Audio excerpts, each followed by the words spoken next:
Bonsoir à tous, bienvenue pour ce nouveau Alpha Webcast, le dernier avant reconfinement.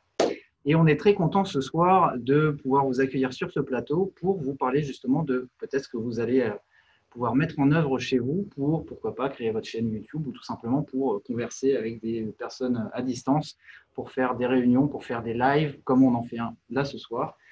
Et puis, vous avez été en fait très nombreux à nous questionner sur le dispositif qu'on utilisait pour faire ces lives. Alors, on s'est dit que ce serait peut-être une bonne idée et le bon moment surtout pour le partager avec vous.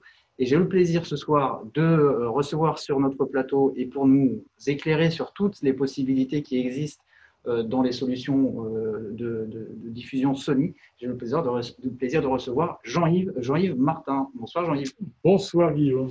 Merci de nous accorder un petit peu de temps avant cette période qui va nous tenir éloignés les uns des autres et pour nous donner justement quelques clés de compréhension sur la manière dont on peut rester connecté à travers des flux vidéo live pour pouvoir faire du partage de contenu, du partage de moments comme ceux qu'on partage là. Voilà, comment rester ensemble tout en étant à distance, c'est ça la mission. Et vous en avez rêvé ou pas d'ailleurs, mais Sony l'a quand même fait. Et c'est très bien, c'est le principe. Donc on va essayer d'expliquer un peu ce qu'il est possible de faire. Alors, comment tu peux te présenter, spécialiste produit chez Sony, des produits vidéo, c'est ça? Mon poste, c'est spécialiste produit de la gamme broadcast. Ça concerne essentiellement la production pour les chaînes de télévision. Et digital cinéma, ça concerne les films, la production de films. Donc, je m'occupe de ces deux secteurs de façon privilégiée. Mais autour de ça, on a aussi tout un tas d'outils connectés et tout un tas d'applications qui permettent de faire fonctionner des workflows un petit peu innovants basés sur la connectivité, sur toute cette gamme de produits. Donc, autant dans le broadcast. Et pourquoi pas dans le digital cinéma, il va falloir qu'ils y réfléchissent aussi avec le confinement. Exactement, puisqu'il faut continuer à faire vivre le monde de l'art aussi pendant ces périodes. Et la production doit continuer, oui. Alors, bon, il y a plein de solutions qui existent pour faire du live. Il y en a qui sont très simples, il y en a qui sont plus sophistiquées ou plus évoluées ou plus professionnelles.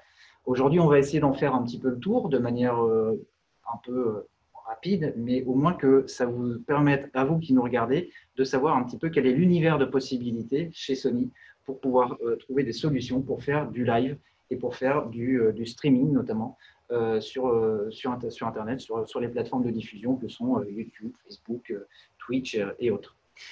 Et puis, ou alors via des applications comme Zoom, comme Teams, voilà. Parce que ces flux vidéo, finalement, on peut les orienter aussi vers à peu près ce qu'on veut, vers des chaînes télé, vers des… Voilà. On a maintenant la possibilité, grâce à la technologie, d'utiliser ces outils-là, pas simplement comme un gadget pour faire l'anniversaire de mamie avec tous les petits-enfants à distance. Ça marche très bien avec Zoom, une petite caméra sur un PC, c'est très sympa de voir toute la famille, etc.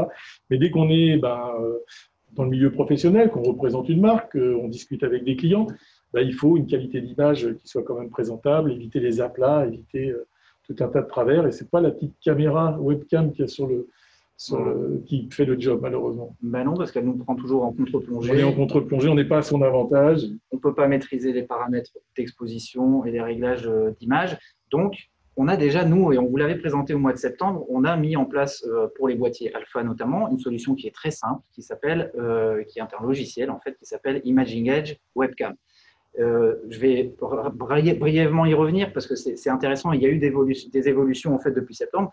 Imaging Edge Webcam, si on se souvient, en fait, il y avait la possibilité déjà avant d'avoir cette solution logicielle de connecter un boîtier Alpha pour s'en servir comme webcam et avoir une image de bien meilleure qualité, puisque quand on travaille avec, par exemple, celui qu'on utilise ici dans notre studio, l'Alpha 7 Mark III, on travaille avec un boîtier qui a un capteur plein format, dont on peut totalement contrôler la qualité d'image, avec un rendu d'image qui est brillant, avec peu de profondeur de champ, donc ça crée une qualité d'image, j'allais dire, entre guillemets, cinématographique, avec un outil avec un beau cadrage, avec un beau rendu, quoi. Quelque chose qui met le sujet en valeur. Voilà, et donc, c'est une solution très simple pour simplement, en branchant votre caméra en USB sur votre ordinateur, et aujourd'hui, la bonne nouvelle, c'est que c'est compatible Mac et PC, puisque l'autre fois, en septembre, on n'avait que la solution PC. Aujourd'hui, depuis 15 jours, on a la solution Mac. Donc, vous branchez simplement votre boîtier Alpha avec un câble USB, vous activez votre logiciel Imaging Edge Webcam et puis vous pouvez vous servir de votre appareil photo comme d'une webcam où vous pouvez choisir le point de vue, choisir la focale, choisir les réglages pour être le plus possible à votre avantage. Donc, il y avait d'autres solutions qui existaient, hein, des cartes d'acquisition vidéo, enfin comment on appelle ça? Des convertisseurs, voilà, HDMI, vidéo vers USB, ça existe. Voilà. C'est pas très très cher d'ailleurs. Il y avait des solutions logicielles aussi comme OBS, mais tout ça demandait soit de l'investissement, soit de l'expertise. Là, comme on vous dit, avec un simple câble USB, vous pouvez faire une captation tout à fait qualitative.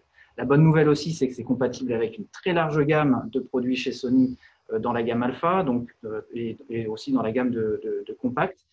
Donc 20 hybrides et 15 compacts, plus la caméra Vlog, la ZV1 qu'on vous a aussi présenté à l'occasion du live du mois de septembre. Si vous voulez le revoir, il est toujours accessible sur la page Facebook Sony France. Et donc voilà, compatible Mac PC avec une très large gamme de produits Sony et avec donc ce choix d'avoir ce que vous voulez comme optique et comme rendu d'image en fonction de ce que vous souhaitez. Sachant que bon, cette solution-là va vous permettre de diffuser un flux vidéo très qualitatif. Pour le son, vous allez toujours reposer sur la captation audio de votre ordinateur. Vous pouvez néanmoins, elle aussi, l'améliorer. Oui.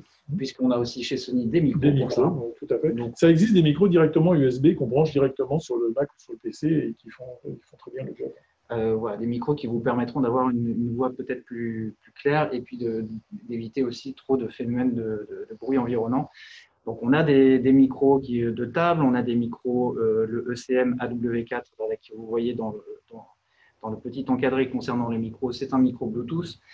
Vous pensez aussi à vous équiper d'un petit statif, d'un mini trépied ou d'une poignée Vlog, comme on en a également dans notre gamme d'accessoires qui vous permettront à la fois de poser votre boîtier sur la table un petit peu en hauteur pour avoir un meilleur point de vue et à la fois de vous en servir comme poignée pour vous filmer si vous le souhaitez en mode Vlog. N'oubliez pas l'alimentation. C'est vrai que si vous restez longtemps en ligne, les batteries, si vous voulez éviter d'avoir à les changer, pensez à l'adaptateur secteur.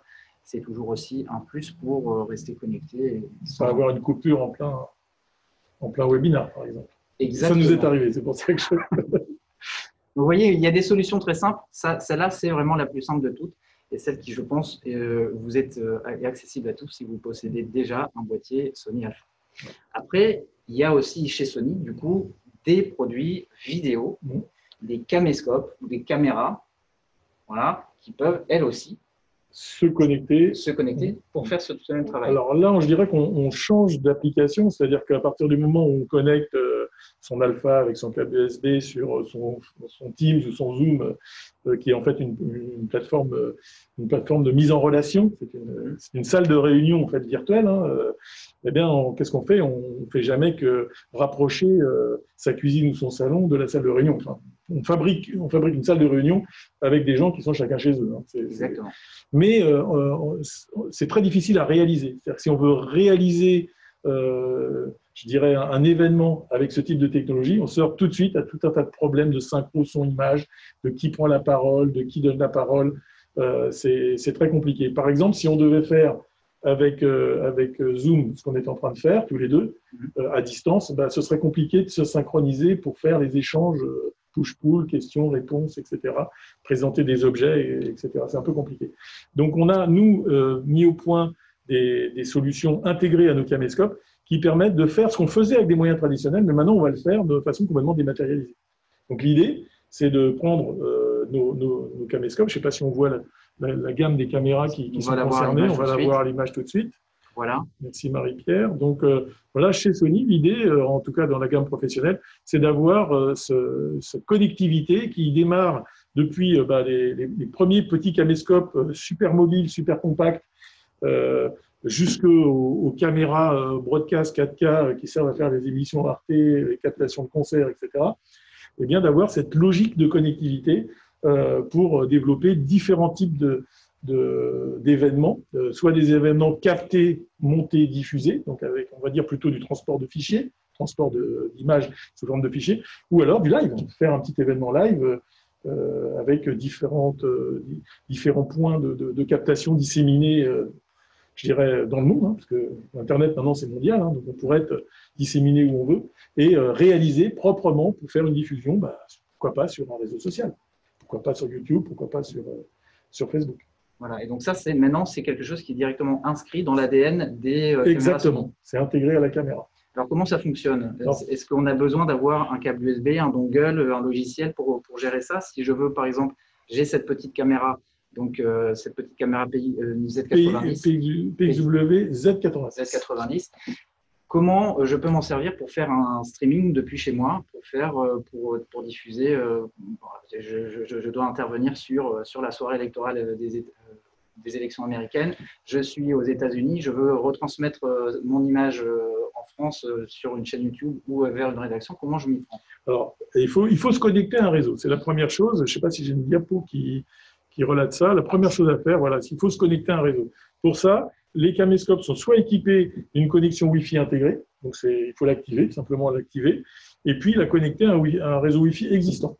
Soit se rejoindre un petit module qu'on appelle un MiFi. En fait, c'est un routeur modem Wi-Fi vers 4G ou même bientôt maintenant 5G. Donc ça existe. C'est ce que je fais en ce moment. Hein. Je suis connecté et puis je stream directement vers une application dont on parlera tout à l'heure. Et voilà, une fois qu'on a fait ça, on rentre ces paramètres. On peut le faire aussi avec un téléphone. Ah oui, tout à fait. Vous faites une partage de connexion avec votre Xperia favori. Voilà. Et puis on le transforme en hotspot, et puis vous avez le routage vers le réseau 4G directement. Donc ça marche aussi de cette façon. Donc il y a juste un petit menu dans la caméra qu'il faut renseigner au départ, voilà. En lui donnant l'adresse vous avez vos paramètres de votre canal YouTube ou votre canal Facebook. Vous rentrez vos paramètres dans le caméscope. Ensuite, nom d'utilisateur, mot de passe, le serveur de stream. Et puis, il ne faut pas oublier Il faut pas oublier deux choses. D'abord, de se connecter, donc de rejoindre le réseau. Ça, il y a un bouton pour ça sur le caméscope. Et puis, d'autre part, de le valider dans l'interface YouTube, de ne pas oublier de diffuser. Oui, je me suis fait prendre une fois.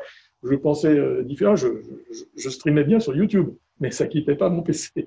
D'accord, c'est-à-dire que tu livrais l'image à YouTube. Voilà, mais après, il faut livrer, il faut rediffuser ensuite à ses contacts ou alors en podcast à tout le monde. Donc ça, c'est inclus dans les produits.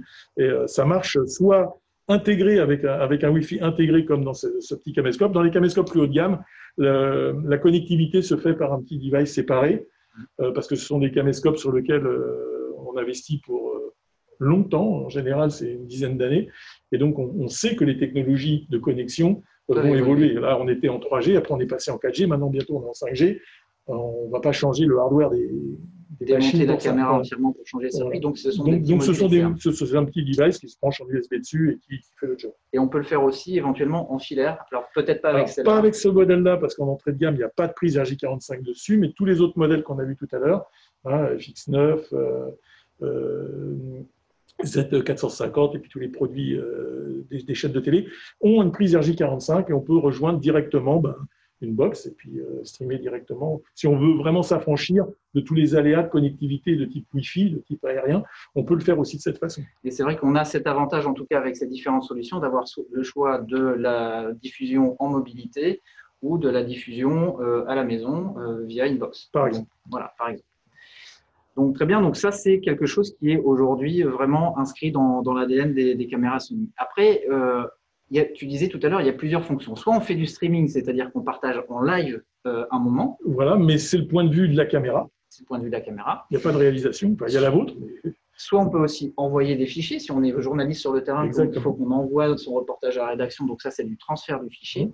Et alors, le remote et monitoring. Alors, le remote monitoring, c'est la possibilité de se connecter à travers une application à partir d'une application sur smartphone qui s'appelle Content Browser Mobile, qui est gratuite, on peut la télécharger, et prendre la main sur les principaux paramètres de la caméra. Par exemple, si vous êtes face à la caméra et que vous n'avez personne pour vous filmer, il faut que vous puissiez recadrer un petit peu, parce que peut-être que vous avez un peu bougé ou votre invité a un peu bougé. Il faut pouvoir déclencher l'enregistrement, il faut pouvoir ajuster les paramètres de la caméra, l'iris, etc., pour contraster l'image. Et donc, tout ça, ça peut se faire en remote grâce à cette application Content Browser Mobile. C'est un peu l'équivalent de ce qu'on connaît sur les alphas avec Imaginage Mobile, qui permet de prendre le contrôle à distance de l'appareil photo. Voilà. Donc, et on peut aussi exporter des fichiers, je crois. Tout à fait, on peut choisir des photos. On peut les envoyer, on peut aussi les envoyer sur FTP et même y rajouter des champs IPTC si on veut, avec une application dédiée à cet usage. on peut faire énormément de choses. Mais c'est vrai qu'on envoie du fichier et on enrichit un contenu, enfin, on participe à un contenu qui, du coup, peut être un contenu où on est plusieurs à rassembler des éléments. Voilà, on peut collecter différents éléments qui viennent de différents endroits. Et alors, par contre, c'est pas très facile de mettre tout ça en commun. À partir du moment où on est en point à point, dans les solutions, je dirais, de base, ben, on est un petit peu dans un workflow un peu tout seul. On va transférer des fichiers, mais de l'autre côté, il faut quelqu'un pour les monter. Il les voit arriver, mais c'est pas qui a tourné. Il n'y a pas de relation, il n'y a pas d'interaction directe entre le terrain et puis les salles de montage. Les salles de montage ou les gens qui regardent ce qu'on leur donne à voir. Mais voilà, il n'y a pas de réalisation. C'est un point de vue. Et puis, voilà, c'est exactement quand on fait une petite vidéo avec son smartphone, bah, il y a les bouger, on filme ses pieds. Enfin, c'est pas réalisé. Donc après, la deuxième étape, c'est de pouvoir adjoindre à ce potentiel de connectivité des services plus évolués. Alors, de quoi se parle-t-on? Parce qu'on connaît évidemment le streaming live sur des plateformes comme YouTube, Facebook, où là, justement, tu dis c'est une diffusion en live d'un point de vue. Donc là, bon, ça part. Voilà. Et après, il y a donc des services qui peuvent y être adjoints quand on est dans un contexte peut-être d'une utilisation plus professionnelle. Exactement. De quoi s'agit-il? Alors, par exemple, dans le monde professionnel, il est important que tout ce qui est produit sur le terrain par les professionnels qui tournent, qui sont au reportage, passe par l'équipe éditoriale qui vont fabriquer un produit qui va être léché, qui va avoir une ligne éditoriale. Donc pour ça, il faut un directeur de rédaction, directrice de rédaction, avec des gens qui vont s'occuper de qualifier les images, de leur donner du sens, de les monter, d'en faire des sujets et de les intégrer dans un discours, dans une histoire à raconter ou un discours. Et ça, ce travail collaboratif, eh bien, il a besoin de gérer la matière, mais pas avec les mêmes informations. Les gens qui vont juste s'intéresser au contenu, qu'est-ce qu'il y a dans chaque clip, bon, ils vont juste renseigner. Ça n'intéresse pas de savoir si c'est bien tourné, c'est mal tourné, c'est flou, c'est net, etc. Puis il y a d'autres personnes qui vont monter, ben, eux, ils ont besoin de savoir quels sont les plans qui sont corrects et puis ceux qui sont inutilisables. Donc eux, ils vont qualifier autre chose. Donc ce travail collaboratif, eh bien, il a besoin d'un espace collaboratif de partage. Alors ça se faisait avant dans des serveurs dédiés avec les gens qui étaient contraints d'être au bureau. Avec l'explosion, avec le confinement et avec l'explosion des productions à travers le pays, des gens qui sont par exemple à Paris et des gens qui sont à Marseille pourraient travailler sur la même matière si cette matière est dans un cloud partagé. Donc c'est ça les services évolués, comme par exemple CI. Sony propose un service partagé qui s'appelle CI, qui va permettre de faire ça, de qualifier ce qui remonte, voilà, d'allouer des droits aux uns aux autres en fonction de ce qu'ils ont à faire. Celui qui contrôle le son, c'est pas celui qui contrôle le contenu, c'est pas celui qui fait le montage, etc. Donc chacun va amener sa pierre à l'édifice pour rapidement permettre de fabriquer un contenu, fabriquer un programme, et puis de le livrer ensuite pour diffusion. Donc ça, c'est le travail collaboratif. Par exemple, des émissions de flux comme Koh-Lanta, etc. Ça se tourne. Ensuite, on ingeste tous les tournages. Ensuite, on écrit des histoires pour toute la saison. Et ensuite, on diffuse. Donc, ça se passe en 3 étapes.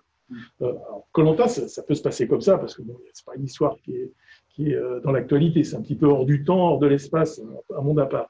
Mais d'autres émissions ont besoin d'être contextualisées. Donc, ils ont besoin d'être dans l'actualité, dans ce qui se passe. Et là, c'est important de pouvoir, au fil de l'eau, qualifier ce qui se passe, parce que c'est des quantités monstrueuses d'informations, et que si on ne les organise pas, si on ne travaille pas au fil de l'eau, il va falloir tout revisionner après, et on va perdre encore du temps. Donc ça va permettre d'accélérer le processus de production. D'accord. Donc là, on est dans un contexte de production collaborative. Il y a une solution qui s'appelle Virtual Production, parce que là, on parle de services évolués, donc très professionnels. Oui. Là, ce soir, l'idée, c'était de parler un petit peu de solutions qu'on peut mettre en œuvre par soi-même. Voilà. On verra qu'il y en a quand même parmi celles-là, et notamment, c'est le cas de Virtual Production, qui peut être quelque chose quand même d'utilisable à une plus petite échelle. On va laisser le soin à nos auditeurs d'en juger, mais c'est vrai qu'à un moment donné, si vous voulez réaliser un événement, je ne sais pas, une petite compétition sportive, vous êtes aficionados de judo ou de basket, voilà, et puis c'est pas forcément partagé ou monté ou réalisé parce qu'il n'y a pas de moyens. Et bien c'est assez facile avec ces caméscopes de mettre quelques opérateurs, un qui fait un plan moyen, un qui suit le joueur et un qui fait un plan un peu plus large, avec 3 caméscopes ou plus, on peut aller jusqu'à 6.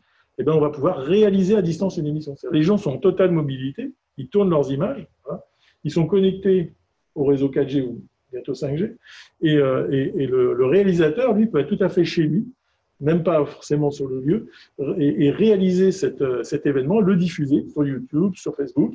Alors, dans le cadre du confinement, par exemple, dans le cadre du confinement, ça permettrait justement d'interagir avec d'autres personnes et d'avoir quelqu'un simplement qui se charge de passer la parole à l'un ou à l'autre, de passer d'une caméra à l'autre. C'est un peu ce qu'on fait ici, nous, dans notre studio, mais nous, on le fait en physique. On va vous montrer comment après. On le fait avec du matériel.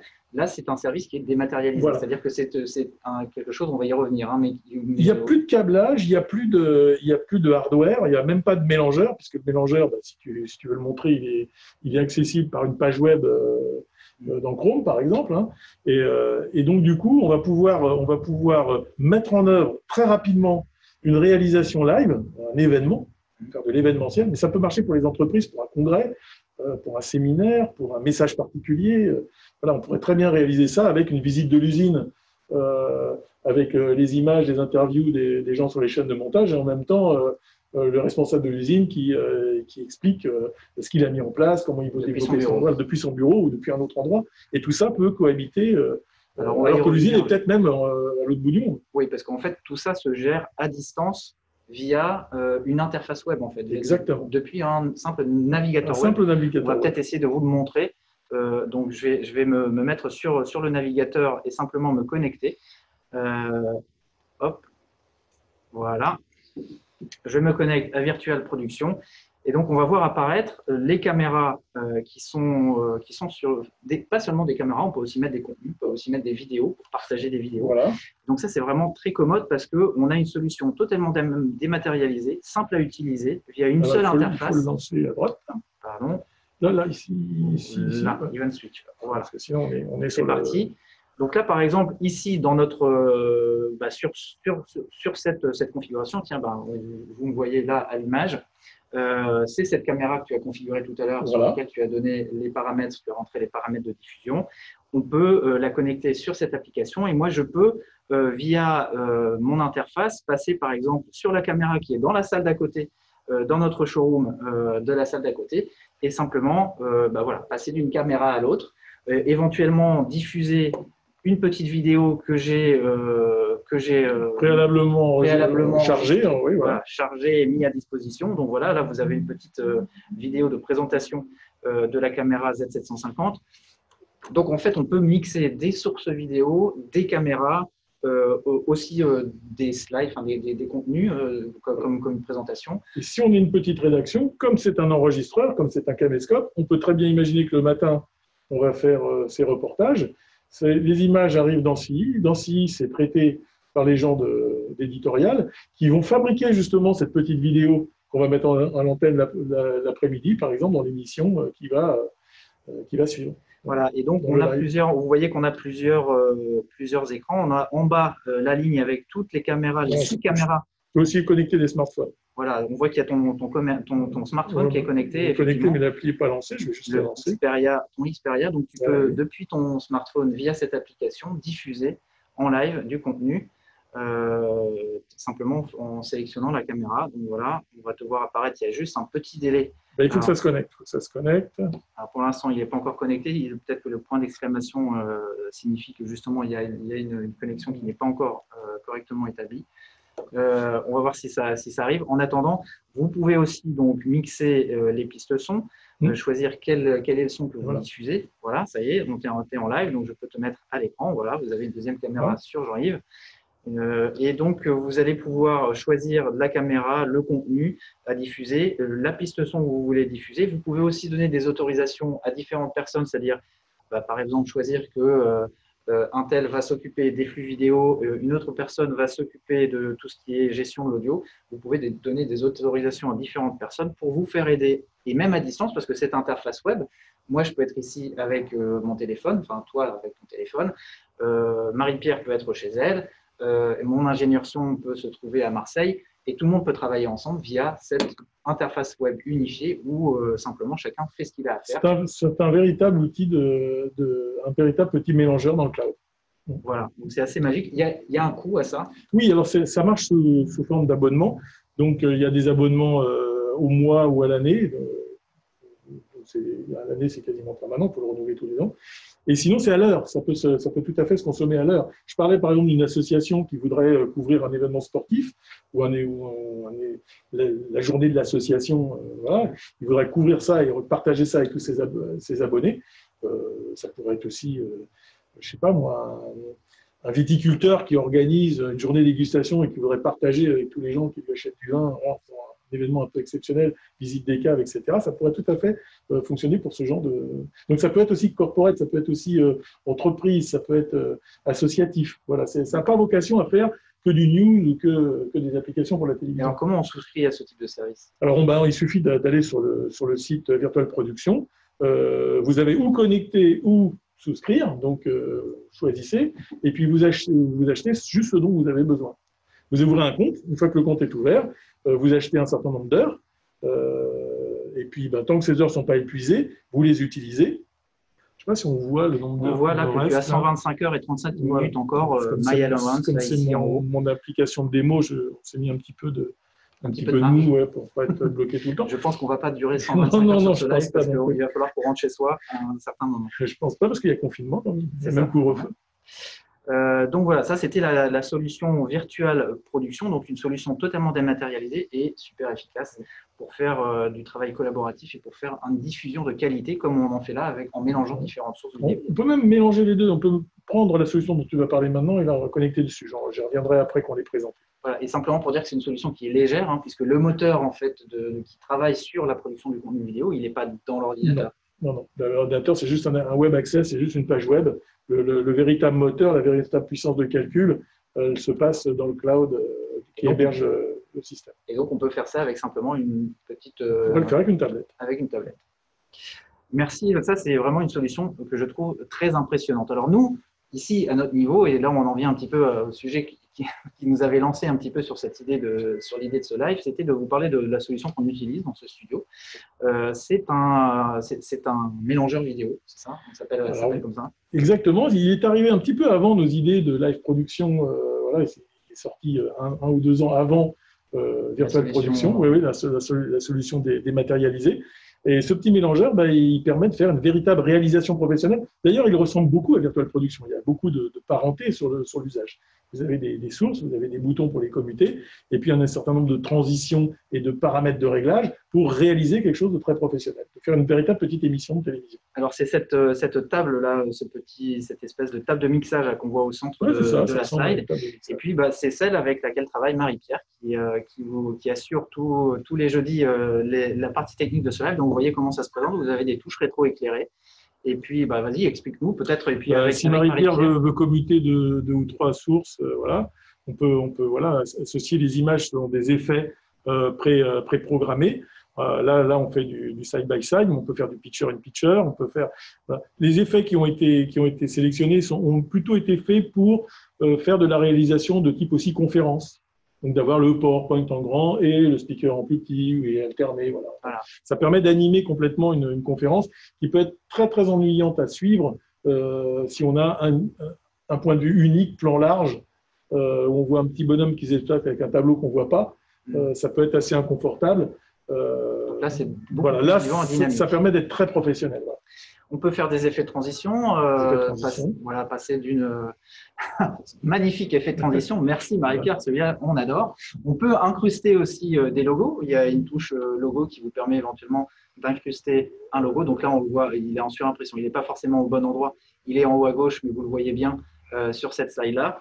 Donc, on peut vraiment faire un travail très professionnel, passer d'une source à l'autre, gérer l'audio aussi, parce alors on va le voir sur la slide suivante. Si tu peux nous mettre en side-by-side, peut-être la présentation, voilà, c'est assez magique, mais elle est devenue virtuose, vraiment, Marie-Pierre, sur cet outil.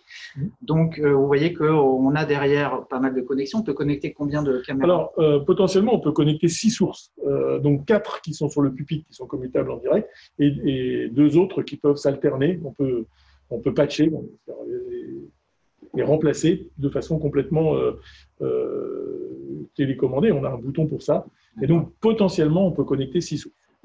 En dur, on a 4 connecteurs. Voilà. Dans le panneau, on peut réaliser avec 4 en direct et 2 peuvent être changés comme on le veut entre HDMI et SDI.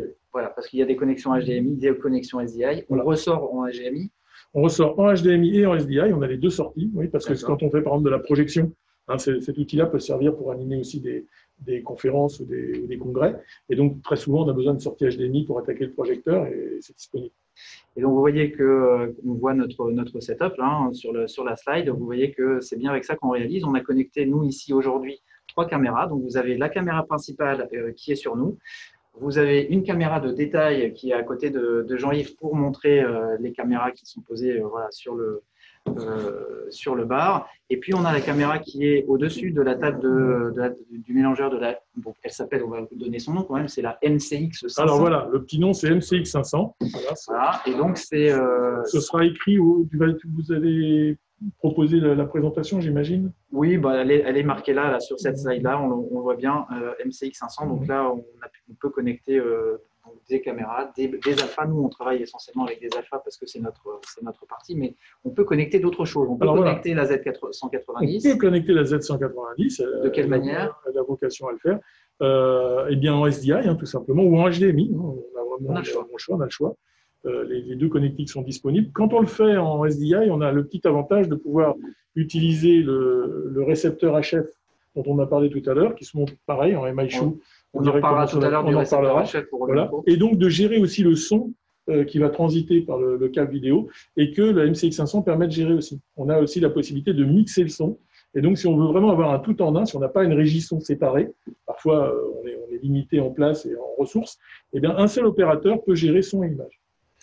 Et donc, tu nous as posé sur la table une curiosité. Oui, de quoi s'agit-il ? Ça s'appelle les caméras PTZ, Pan Tilt Zoom. Ces caméras robotisées permettent de faire des prises de vue animées, c'est-à-dire qu'on va pouvoir changer le point de vue sans opérateur à distance avec une télécommande. Ça peut se télécommander par réseau avec un interface web et puis des flèches, monter, descendre, droite, gauche, mettre des prépositions et les rappeler à volonté. Et ça remplace habilement un opérateur perché. Enfin, très souvent, le problème de l'opérateur, c'est pas qu'on le trouve pas, c'est que en haut d'une échelle ou perché dans des gradins et tout ça, c'est un peu compliqué de faire du cadre. Alors qu'avec ce type d'objet, on peut les placer à des endroits un peu stratégiques sur le plateau, par exemple, et avoir des vues plongeantes, aller zoomer quelque part, aller prendre dans l'assistance la personne qui pose une question, par exemple pour les conférences, les débats, et donc donner la parole à une personne et aller chercher. On peut créer des zones, des groupes pour rapidement aller trouver la zone où la personne est en train de parler. C'est associé avec, j'imagine, un joystick ou quelque chose comme ça? Alors oui, il y a un pupitre de télécommande qui va avec et qui permet de piloter la caméra à distance. On peut aussi utiliser un interface web si on veut vraiment avoir quelque chose d'ultra simple à mettre avec très peu de hardware et puis faire des presets et rappeler ces presets avec une simple page web. Donc les deux sont possibles. Sur ce modèle-là, en plus, on a la possibilité de récupérer sur le PC le streaming, et donc du coup d'avoir à la fois le cadre, savoir sans être obligé d'avoir un câble spécifique pour pouvoir avoir le monitoring de la source, qui permet de connecter la caméra à la MCX 500 et en même temps qu'un opérateur puisse piloter 1, 2, 3 caméras pour justement faire la réalisation des prises de vue. D'accord, et donc ça, c'est une solution qui vaut quel prix? Alors, ça démarre aux environs de 2 000 €, le premier modèle, et puis après, il y a toute une montée en gamme qu'on n'a pas décrit là, mais on a des modèles jusqu'à 8 000 €. D'accord, ça dépend de la puissance du zoom? Ça dépend de la puissance du zoom, ça dépend du capteur, de la sensibilité du capteur et de sa taille. Ça dépend si elles sont verrouillables ou pas, si on peut les référencer, parce que dans les chaînes de télévision, il est important que toutes les sources soient référencées. Il y a un point qu'on ne va pas parler, c'est les problèmes de retard son-image, les labiales. Alors là, c'est vachement bien, parce qu'avec les masques, s'il y avait du labial, on ne le verrait pas. On ne verrait pas que les lèvres bougent à côté du son. Ouais. Mais c'est vraiment ça, la hantise numéro 1 des plateaux de télévision, même et du streaming, c'est qu'à un moment donné, le son et l'image ne collent plus et qu'on soit sur une diffusion qui soit un peu à contretemps. Et c'est tout à fait c'est désagréable et c'est pas professionnel. Donc, pour revenir sur cette MCX 500, donc on peut faire du live stream, on peut avoir plusieurs sources connectées, on peut gérer des effets de transition, de picture-in-picture, on peut aussi enregistrer le programme. Ah oui, il y a un petit slot pour pouvoir mettre une carte SD et enregistrer directement le fichier que l'on a produit, comme ça on peut le réutiliser, éventuellement le remonter derrière. Exactement. Et puis on a de la gestion de l'audio, comme tu l'as dit, avec le mixage du son. C'est un tout en un. C'est un tout en un. Et là, on est sur une solution qui, du coup, arrive à quel prix? Un peu plus de 2 000 € au prix liste. Donc, voilà. Et avec un matériel qui est robuste, durable. Hein, voilà. C'est un des gros atouts de ce type d'équipement, c'est que d'abord, c'est du Sony, et quand on appuie sur marche, ça marche. Voilà. Voilà. C'est du plug and play. D'autres font de ce genre de dispositif. Nous, ce qu'on veut, c'est amener de la simplicité, de l'efficacité et de la robustesse, de la fiabilité. Et j'avoue que nous, c'était au début aussi pour nous un grand vertige de mettre en place ces lives et puis cette réalisation. Et en fait, c'est aussi tout le talent de Marine-Pierre, mais ça a été quand même assez simple. Et il faut dire quand même. Vous avez pu le faire pratiquement sans aide, quoi. Avec un peu ton aide, très peu, simplement pour nous encourager à nous dire mais il y a des solutions, allez-y, c'est simple. Et c'est pour ça qu'on voulait aussi le partager avec vous ce soir. Un truc important, le son. Ah oui, le son. Pourquoi ? Et là, parce qu'audiovisuel, c'est audio d'abord et visuel après. Et c'est vrai que autant on peut écouter une vidéo avec un son audible, même si l'image est un peu capricieuse, voire médiocre, autant quand vous avez une image sans le son, vous zappez. C'est pas possible. Vous ne regardez pas une image sans son. Ou alors, il faut que ce soit conçu pour. Il faut l'avoir réalisé comme ça. Il faut que ce soit. Oui. Ah non, parce qu'il y a du son. Il y a le rythme du piano. Il y a du son. Même Charlie Chaplin, il y a du son. Et une vidéo vraiment avec les abysses l'absence de son, c'est terrible, ça donne le vertige, ça donne une sorte de vertige. Et ça, c'est détestable. Alors, pire, le son haché, qu'on n'arrive pas à comprendre. Ou le son décalé, comme tu disais tout à l'heure. Ou le son décalé. Dès qu'il y a un problème avec le son, on y est très, très sensible immédiatement. Donc, le son, c'est vraiment la chose à soigner, particulièrement quand on fait un petit plateau, quand on veut faire une communication, même une communication. Quand on veut parler à des gens, il faut s'assurer qu'on va être entendu et que ce soit clair et audible. Alors, c'est quoi les bonnes pratiques en la matière? Là, nous, on vous le dit, on tourne sur notre Alpha 7 Mark III avec un ECM BRM, qui est un micro assez révolutionnaire. On en a déjà parlé, je ne pense pas qu'on va y revenir aujourd'hui spécifiquement à celui-là, et vous pourrez aller voir sur le site Sony quelles sont ses caractéristiques assez différenciatrices par rapport à tous les autres micros du marché. On peut s'en sortir avec un micro de captation comme celui-là. Le mieux, c'est quand même toujours d'aller vers un micro qui est proche de la voix. Si on fait l'exercice, on réalise l'exercice qu'on est en train de faire ensemble, là, on a un micro donc, parce qu'on est assez proche et puis on est dans une petite salle. Mais si on était dans quelque chose de beaucoup plus spacieux, avec de l'écho, etc., eh ben, la prise de son type lavalier, type micro-cravate, c'est la meilleure. Hein. C'est ce qu'on fait de mieux.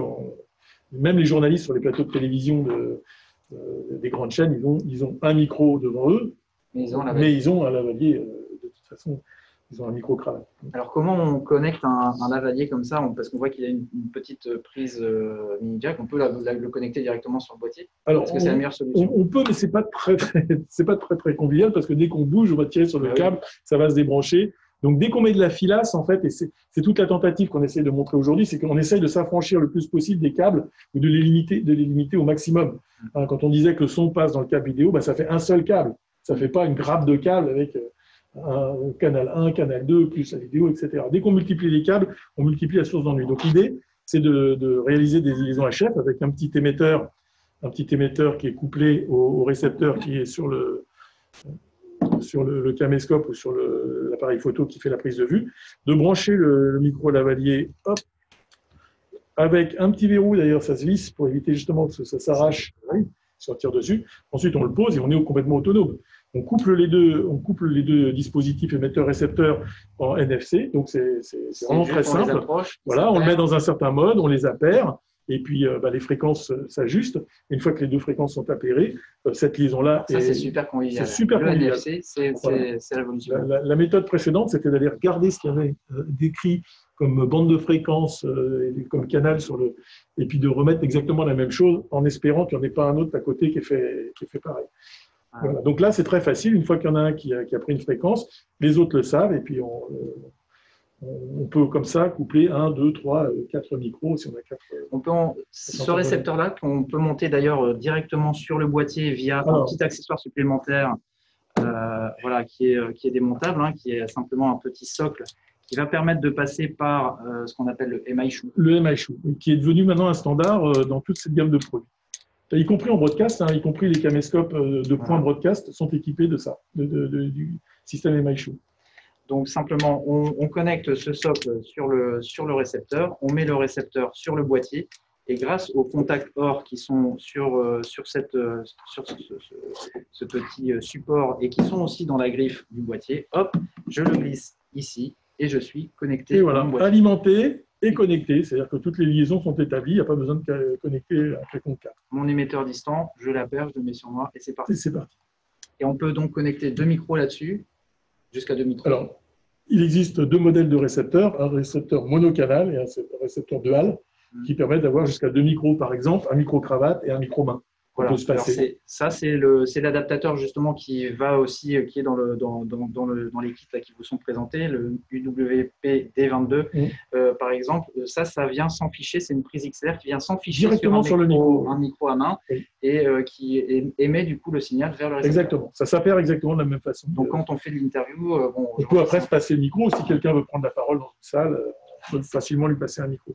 Donc, il existe aussi des micros tout intégrés où l'émetteur est à l'intérieur du manche du micro. Donc, on peut aussi, on a le choix, soit d'utiliser un micro dont on connaît la réponse et dont on connaît le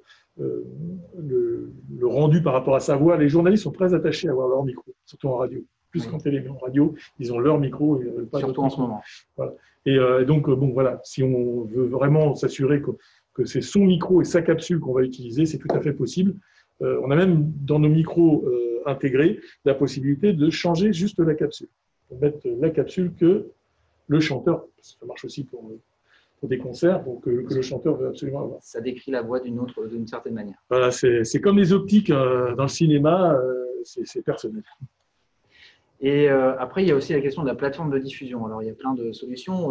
Donc, Facebook, YouTube, ça fonctionne simplement. C'est des connexions RTMP, c'est ça? RTMPS maintenant. Donc, ils ont sophistiqué le protocole, ils ont mis de la sécurité et c'est devenu un petit peu plus robuste. Mais voilà. Donc là, c'est du protocole standard de streaming. En fait, c'est juste un streaming, c'est-à-dire qu'on émet, ça diffuse, mais on ne sait pas qui regarde. Ah non, à part le compteur de vue. On peut quand même contrôler. Dans YouTube, vous avez la possibilité de rendre la diffusion publique ou semi-publique, c'est-à-dire limitée à ceux qui ont reçu l'URL de connexion. On ne peut pas trouver l'URL si on la cherche avec des mots-clés sur des hashtags sur le net. Alors, mais si vous êtes en public, si vous tapez le mot-clé qui correspond à l'événement comme vous l'avez décrit, vous allez le trouver. D'accord. Simplement, on est dans un mode émission. Mais on est dans un mode émission. On ne sait pas qui regarde. On sait juste combien de personnes sont connectées. On n'a pas d'interaction non plus directement avec. On n'a pas une interaction comme live. Elle n'est pas présentielle. Elle n'est pas présentielle. On ne peut pas converser. Bon, il y a un système de chat qui permet d'avoir quand même des commentaires et de pouvoir quand même discuter. En général, avec des gens. Comme on en a là ce soir à travers nos. D'ailleurs, il y a une question de Michael qui demande si sur l'App Store, il ne trouve pas Imaging Edge Webcam. C'est normal. Imaging Edge Webcam est un logiciel. Donc, c'est pour l'utiliser connecté à un ordinateur. Ça ne fonctionne pas aujourd'hui en connexion avec un smartphone. Voilà, ce n'est pas une application mobile. Ce n'est pas une application mobile. Donc ça, c'est pour Facebook, YouTube. On est sur des flux où on émet et la Terre entière peut se connecter, voir le live, mais on n'a pas forcément une interaction. À la différence de solutions comme Zoom, GoToWebinar, Teams, qui sont plus, comme tu le disais en introduction, des salles de réunion virtuelles. C'est salles de réunion virtuelles, voilà. On accueille un certain nombre de participants et on choisit d'ailleurs qui rentre ou qui ne rentre pas. C'est l'organisateur qui ouvre ou qui ferme la porte aux invités. Ça peut être complètement privé d'ailleurs avec un login, un mot de passe. Ou alors ça peut être semi-privé. On peut demander on peut aller dans la salle d'attente. J'ai vu ça. On rentre dans la salle d'attente de Zoom et puis on attend que le responsable de l'événement vous accueille, vous ouvre la porte et vous invite vraiment sur l'interface à participer à la réunion. Mais on peut aussi donner la parole à quelqu'un. On peut donner la parole à quelqu'un. Voilà, et donc là, il y a une vraie interaction qui peut s'établir. Donc, c'est à vous de voir en fonction de ce que vous voulez faire, si vous voulez simplement donner à voir ou si vous voulez échanger. Ouais. C'est un peu ça l'idée. Et c'est assez compliqué avec ce genre d'application de faire autre chose que de la réunion. C'est-à-dire, si vous voulez, par exemple, réaliser un événement, ça va devenir un peu compliqué parce qu'il va falloir D'abord, il faut être assez près du PC ou du Mac pour se filmer. Voilà. Ou alors, si on met un dispositif, il va falloir le gérer. Donc, si on est tout seul, c'est pas très simple. Donc, c'est pas quelque chose qui permet de réaliser, c'est quelque chose qui permet de rassembler et de donner la parole, ou pas d'ailleurs, on peut couper la parole aussi, aux participants à cette réunion. Alors, tu me disais aussi que c'était sur certaines plateformes, enfin, notamment sur ces plateformes de réunion en ligne, c'était pas vraiment adapté à la diffusion, au partage de contenu vidéo. Alors non, parce qu'il faut faire avec la bande passante qui est disponible en grand public. Et en l'occurrence, on utilise une double bande passante, on utilise du flux descendant, mais on utilise beaucoup de flux montant, puisqu'on est en train d'émettre, en train d'envoyer des informations caméra sur le réseau. Et en grand public, souvent, le flux descendant est privilégié par rapport au flux montant. Donc, dès qu'on veut encombrer le réseau avec une vidéo qui prend beaucoup de bande passante et de façon permanente, c'est pas très conçu pour ça. Et souvent, ça saccade. Vous avez des problèmes de son-image, vous avez des problèmes d'interruption dans la séquence. C'est pas fluide. Parce que c'est pas conçu pour ça. Ça a été conçu pour donner priorité à l'échange. Quelqu'un peut prendre la parole, il a la parole quasiment tout de suite. En fait, pas vraiment, mais vous avez l'impression qu'il la prend tout de suite. Il y a ce qu'on appelle une bufferisation. Il y a une petite bufferisation, une petite latence, mais vous ne la sentez pas parce que le système vous la masque globalement en retardant un peu tout le monde. Et donc, vous avez l'impression que vous pouvez discuter avec les gens. Mais si vous essayez, par exemple, de chanter ensemble, c'est impossible. Ah, c'est à essayer. J'ai essayé. J'ai essayé. Par curiosité. Il suffit d'essayer de chanter Joyeux anniversaire à 30 personnes en confinement et vous allez tout de suite vous rendre compte que c'est quasiment pas possible. Des systèmes comme YouTube ou Facebook, eux sont alors oui, si vous captez et puis que vous diffusez, vous aurez un certain retard, mais ce sera le même retard pour toutes les sources. Voilà.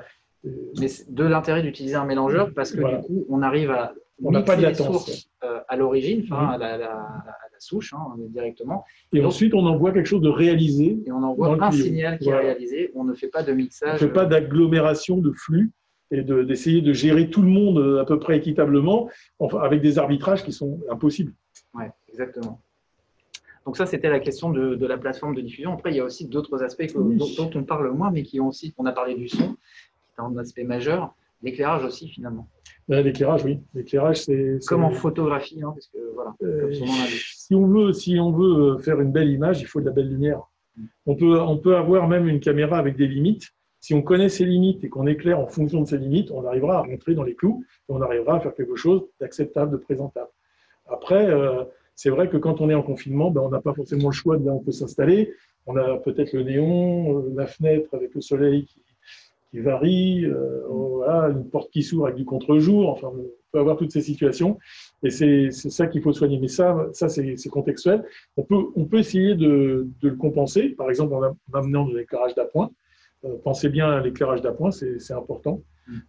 Et on peut aussi surtout utiliser des objets qui ont des latitudes, des dynamiques, des latitudes importantes. C'est le cas des appareils photo grand capteur, ils ont beaucoup de latitude. C'est le cas aussi des caméscopes, qui est pratiquement grand capteur, c'est un pouce quand même là-dessus.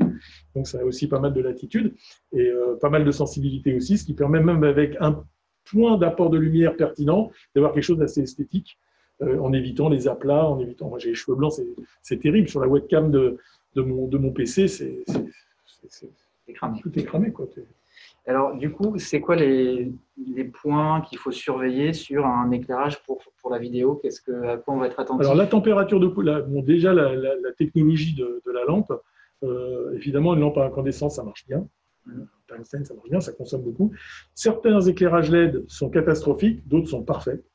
Donc, il faut choisir un éclairage qui donne un très bon résultat à la captation, parce que le système de captation, c'est un système rouge, vert, bleu. Le système couleur, il n'analyse que 3 primaires. Et si ces 3 primaires tombent pile poil à côté les primaires de la lampe, de l'éclairage LED que vous utilisez, des fois, ça ne se passe pas bien. Donc, vous avez des dérives de couleurs, des peaux jaunes qui sont absolument... Comment on fait pour régler ça? Il faut, c'est la technologie de la lampe. On ne peut pas toujours le régler par la caméra. Sur les caméras, il y a un certain nombre de réglages qu'on peut faire. Pour éviter le flickering, par exemple. Par exemple, pour éviter le flickering, qui est un autre effet délétère. On peut régler le shutter pour pouvoir diminuer cet aspect flicker, qu'on n'aura pas avec du tungstène, par exemple, qu'on aura peut-être avec certains éclairages LED. Donc ça, c'est important à prendre en compte. Les produits professionnels sont presque tous équipés d'un système anti-flicker, hein, on peut le régler. Je sais que les appareils photo aussi maintenant ont certains appareils de sont assez performants de ce côté-là. Donc ça, c'est aussi important, le flicker. Très souvent, on n'a pas le choix du système. Quand vous êtes sur un PC ou sur une plateforme type YouTube ou Zoom, bah, c'est du 30 images par seconde. Donc ça, alors que notre secteur est à 50 Hz, donc ça se marie des fois pas bien. Donc il faut essayer de s'affranchir de ça comme on peut. Si vous n'avez pas de solution et que vous avez trop de flicker, bah, faut changer la technologie de l'éclairage pour passer en tungstène ou en éclairage classique, quoi. Alors, L'incandescence. Ce qu'on utilise ici dans ce studio, c'est ce que vous voyez à l'image là, c'est un panneau LED. Oui, mais parce que lui, il est conçu pour ça. Et parce que c'est un éclairage fait pour la vidéo, effectivement, sur lequel on peut régler la puissance d'une part, mais aussi la température. La température de couleur, c'est important, la température de couleur. De faire une bonne balance des blancs, c'est très important pour avoir des couleurs de peau qui soient plausibles, qui soient réalistes. Il n'y a rien de pire que d'avoir une peau un petit peu magenta ou un petit peu verdâtre, ou même bleu, c'est pas beau. Quand on est dans des mélanges d'éclairage, de pouvoir ajouter de la lumière sans avoir d'effet de premier plan tout jaune et d'arrière-plan tout bleu. La plupart des systèmes sont équipés de balance des blancs automatiques qui marchent plutôt bien. En tout cas, sur les équipements de ce type-là, il y a des balances des blancs automatiques qui permettent justement de compenser si à un moment donné il y a du soleil et si un nuage passe, bah, les températures de couleur font des grands écarts et donc les visages changent énormément. Donc ça permet de mesurer en permanence la température de couleur sur un grid de référence et d'ajuster en permanence la balance. Ça s'appelle l'auto-tracking white. D'accord. Et puis sur les boîtiers alpha, vous allez pouvoir choisir sur votre balance des blancs automatique si vous voulez une balance des blancs plutôt très neutre ou quand vous êtes dans des mélanges d'éclairage qui va faire un intermédiaire ou qui va plutôt privilégier les couleurs chaudes. Voilà. Donc, vous avez des balances des blancs, donc vous pouvez aussi, on va dire, un petit peu maîtriser la manière dont elles vont réagir à l'éclairage. On a le droit de tricher. On peut tricher un petit peu pour avoir un peu plus de couleurs, être un peu plus à son avantage. Et donc, vous voyez aussi que sur cet éclairage-là, à l'arrière, vous avez des panneaux qui permettent de mettre des batteries et ce qui vous permet d'emmener votre éclairage sur le terrain. Ça peut être aussi un aspect intéressant quand on veut faire de la captation en extérieur. L'éclairage LED, ça se prête bien à ça parce que les consommations des LED sont incroyablement plus réduites que ce qu'on faisait en tungstène ou dans d'autres types HMI où les consommations étaient 3 à 5 fois plus importantes. Ouais, les mandarines, ça consommait des kilowatts. Ouais. Et dernier aspect, il y a aussi quelques petits accessoires qu'il faut absolument avoir en stock quand on veut faire de la diffusion proprement. J'allais dire, il y en a un qui me semble essentiel déjà, c'est le statif, le trépied. Oui, le trépied. Il faut pouvoir se positionner à la bonne hauteur. Les images en contre-plongée ou en surplongée sont absolument horribles. C'est pas très joli, ou les images déformées par les optiques qui ont des formations géométriques, c'est pas très beau non plus. C'est aussi pour éviter tout ce qui est tremblement. Voilà. Donc ça, on prend un bon pied, on fixe son appareil à la bonne distance de façon à ce que le focus fonctionne bien, soit bien dans le bon registre de focale de l'optique. Ça, c'est important aussi. Les câbles. Alors les câbles, la qualité du câble. Rien de pire que des déconnexions intempestives. Si on revient par exemple au câble USB de la connexion avec Imaging Edge, je me suis rendu compte que la qualité du câble USB était très très importante. Ouais. On a une question qui arrive de Yann qui nous demande si l'éclairage est waterproof. C'est-à-dire, est-ce que ce type d'éclairage, on peut l'emmener en extérieur? Alors, il y a des protections pour éclairage LED qui ne consomment pas trop, parce qu'on peut mettre une protection dessus vu que ça ne chauffe pas trop. Pour les éclairages qui consomment plus, qui dissipent plus, il faut mettre des parapluies. Mais alors là-dessus, on peut mettre des sortes de câbles de pluie? Oui, ça existe. J'ai même vu des éclairages LED qui sont des ballons dans lesquels on met les panneaux LED. Et donc, eux, par définition, il ne peut pleuvoir dessus. Donc, et en plus, ça diffuse la lumière. Et ça diffuse. C'est pour les éclairages de diffusion. Ça, c'est un éclairage radiant qui nous éclaire avec une direction particulière. Mais il y a des éclairages diffus pour faire une lumière ambiante. Ça peut être une bonne solution aussi, parce que ça évite… Les ombres, ça peut être très joli, mais tout le monde n'est pas chef opérateur. Tout le monde n'est pas directeur de la photo. Donc, ça peut être très joli, comme ça peut être aussi très moche. Donc, voilà, il faut les gens qui ont un talent de photographe et qui savent éclairer, tant mieux pour eux, ils vont faire des très très jolies photos, mais c'est pas toujours bien. Si on ne sait pas faire, il vaut mieux un éclairage un petit peu diffus qui baigne un peu. Et là, ça existe, des petits ballons. Ça se gonfle, on met l'éclairage dedans avec une batterie, puis ça tient quelques heures. Bon, puis en plus, ça, c'est quand on est dehors et qu'il fait mauvais, la lumière est diffuse. En général. Voilà. Donc, il y avait aussi la question d'un écran de retour. Nous, on en a un. C'est vrai que ça aide pas mal d'avoir derrière la caméra quelque chose qui vous donne une indication. On a la chance d'avoir l'ensemble de toutes les caméras, toutes les sources visibles. Donc, voilà, un écran de retour et puis un casque audio parce que des fois, c'est vrai que quand on enregistre, on voit qu'il y a de la modulation, mais si on n'écoute pas le son, on n'est pas sûr que ce n'est pas tout simplement des parasites. Et on ne peut pas vraiment savoir ce qui se passe quand ça sature. Parce que quand ça sature, ça peut être juste un pic qui passe de temps en temps et qui s'entend très peu, mais ça peut être aussi le niveau moyen du signal qui est proche de la saturation et est très distordu.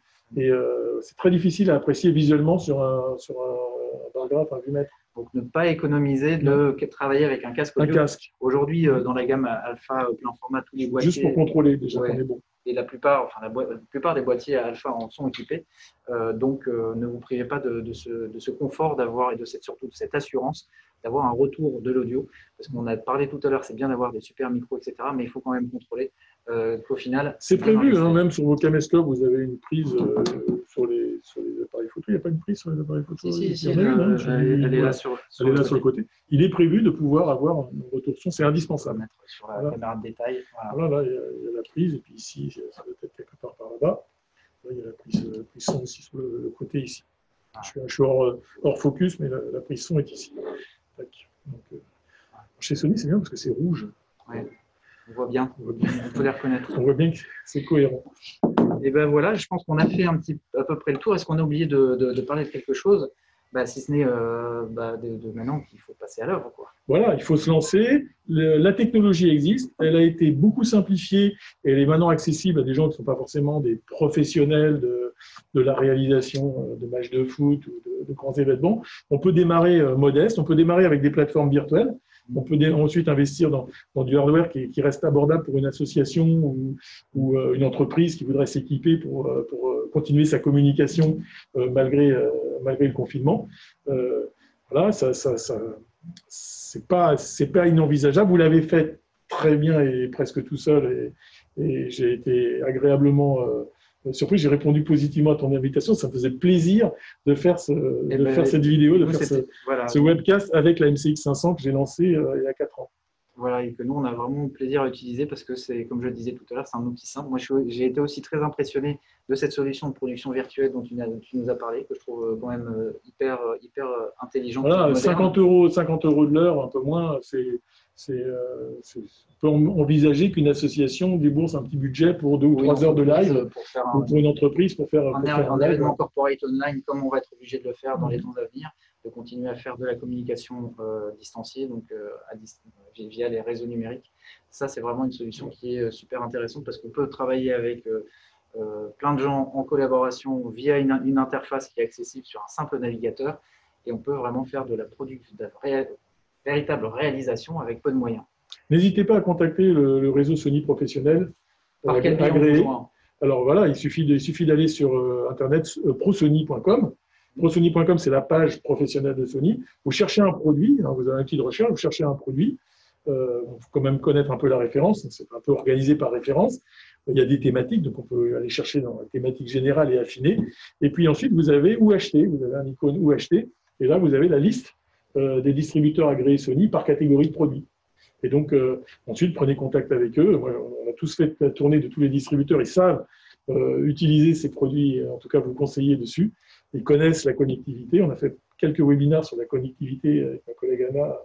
Et on peut les retrouver quelque part, ces contenus. Alors, notamment aussi, tu me parlais tout à l'heure de comment connecter par exemple cette caméra. Il y a des tutoriaux. Oui, il y a des tutoriaux. Si on cherche un peu, justement sur notre site prosony.com, www.prosony.com, vous allez trouver les tutoriaux qui ont été faits par mes collègues sur la connectivité. Et si vous allez alors si vous cliquez sur l'icône qui doit s'appeler Rewrite the Future, voilà, je cherchais. Rewrite the Future.